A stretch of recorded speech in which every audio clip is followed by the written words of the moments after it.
Mesdames et messieurs, bonjour. Bienvenue dans cette édition de synthèse de l'actualité du Ghana en français. Au sommet de ce flash d'information, le président Jerry Rawlings invite le gouvernement togolais à la retenue face aux manifestants. Transport public, de nouvelles lignes des bus Ayalolo bientôt créées. Éducation, démarrage du programme lycée gratuit ce lundi 11 septembre. En sport, fin de carrière en équipe nationale pour Asamoah Gyan après la CAN 2019.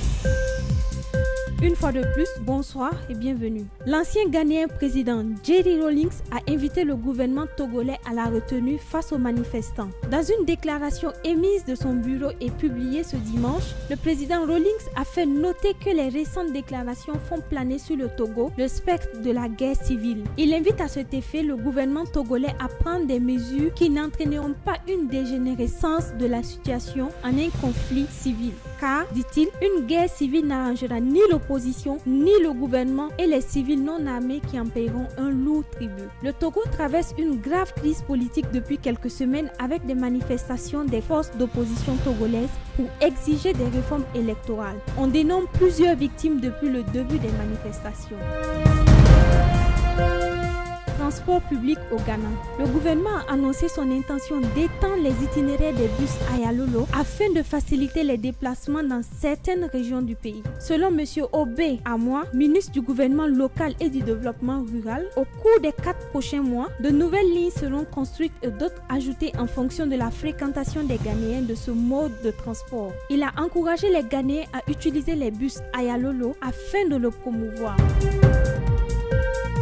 En éducation, depuis ce lundi 11 septembre, 400 000 élèves bénéficient du programme lycée gratuit au lycée. Ce projet devenu réalité aujourd'hui a été le cheval de bataille du président Nana Addo durant ces 8 dernières années avant son ascension au pouvoir d'État. Cette politique déjà implémentée annule le paiement des frais scolaires au second cycle à la charge du gouvernement.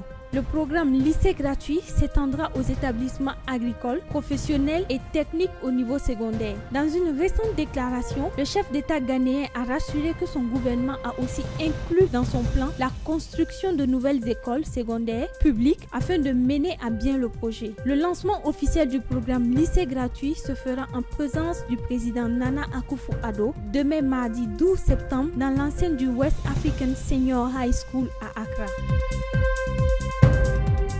Page de sport à présent. Le capitaine des Black Stars, Asamoah Gyan, pense à dire au revoir à l'équipe nationale du Ghana. Selon le site web ghanasoccer.com qui a donné l'information, cela pourrait être après la Coupe d'Afrique des Nations. Asamoah Gyan, 31 ans, avec plus de 14 années passées en sélection nationale, pourrait se retirer des Black Stars si son équipe et lui n'arrivaient pas à mener le trophée de la Coupe d'Afrique des Nations 2019 prévu pour se tenir au Cameroun. Mesdames et messieurs, ainsi prend fin cette édition du journal d'Info Dakar. Merci de l'avoir suivi. Visitez notre site internet www.infodakar.com pour plus d'actualités du Ghana en français.